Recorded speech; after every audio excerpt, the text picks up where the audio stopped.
பெரிய துரோகத்தை இந்த குடும்பத்துக்கு பண்ணிட்டு எப்படி உங்களால நல்லவங்கள நடிக்க முடியுது?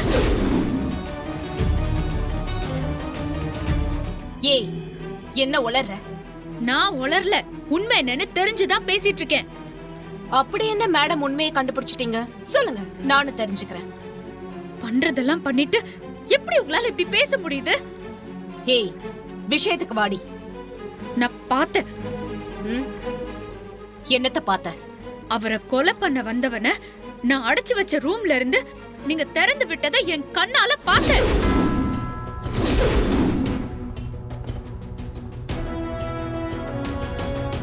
ஏய், உனக்கு என்ன பைத்தியமா? நீ எதை பத்தி பேசுறேன்னு எனக்கு தெரியல. நல்லா நடிக்கிறீங்க. இத்தனை நாள் இப்படி நடிச்சுதானே எல்லாரையும் ஏமாத்திட்டு இருந்தீங்க. ஏய், நீ ரொம்ப ஓவரா பேசுற. போதும், நிறுத்துங்க.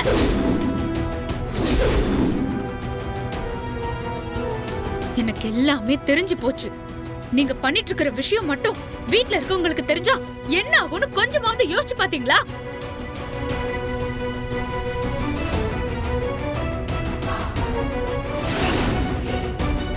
இப்படி ஒரு பச்சை துரோகத்தை உங்களால எப்படி பண்ண முடிஞ்சது? ஒருத்தவங்க உயிர் எவ்வளவு விலை மதிப்புள்ளது. உங்க சுயநலத்துக்காக அந்த உசுரை கொல்லணும்னு நினைக்கிறது எவ்வளவு பெரிய பாவம் தெரியுமா? அதெல்லாம் உங்களுக்கு எங்க தெரிய போகுது? அப்படி தெரிஞ்சிருந்தா அத்தன்னு உங்க மேல உசிரியே வச்சிட்டு இருக்கிற உங்க சொந்த அண்ணன் பையனோட உயிரை எடுக்க இப்படி ஒரு வேலையை பார்த்திருப்பீங்களா? கருணாகம் மாதிரி குடும்பத்துல இவ்ளோ நாளா எல்லாரையும் ஏமாத்திட்டு இருந்திருக்கீங்க. நீங்க யாருக்கும் உண்மையா இல்ல. அப்படி இருந்திருந்தா சொந்த அக்கா பொண்ண கல்யாணம் பண்ணிக்க இருக்கிற திரு சரையே கொல்ல ஆள் அனுப்பியிருப்பீங்களா? நீங்களா என்ன ஜென்மனே தெரியல. மண்டபத்துல அம்பிகா அம்மாவுக்கு காஞ்சன அம்மா கூட சேர்ந்துகிட்டு ஏதோ மருந்த கலக்கி கொடுக்க பாத்தீங்க. அத நான் தெரிஞ்சுக்கிட்டதுனால அம்மாக்கு எதுவும் ஆகாம நான் பாத்துக்கிட்டேன்.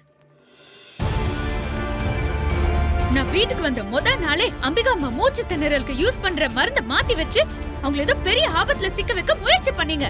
அப்ப கூட நான் தான் ஏதோ தப்பா புரிஞ்சுக்கிட்டேன்னு நினைச்சேன். அதெல்லாம் இப்பதானே எனக்கு புரியுது.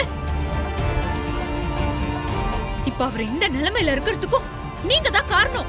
நான் இப்போ நினைச்சா கூட இது எல்லார்கிட்டயும் சொல்லி உங்களை என்னால காட்டி கொடுக்க முடியும்.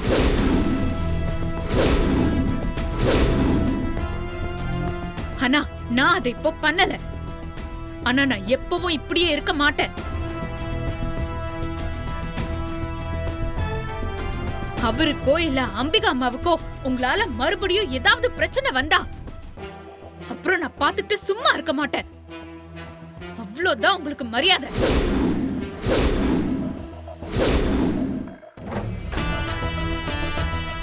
அவருக்கு எதுவும் ஆயிடக்கூடாதுன்னு கடவுளை நல்லா வேண்டிக்கோங்க. அதான் உங்களுக்கு நல்லது. இல்லனா உங்களை யாராலையும் காப்பாத்த முடியாது. ஜாக்கிரதை.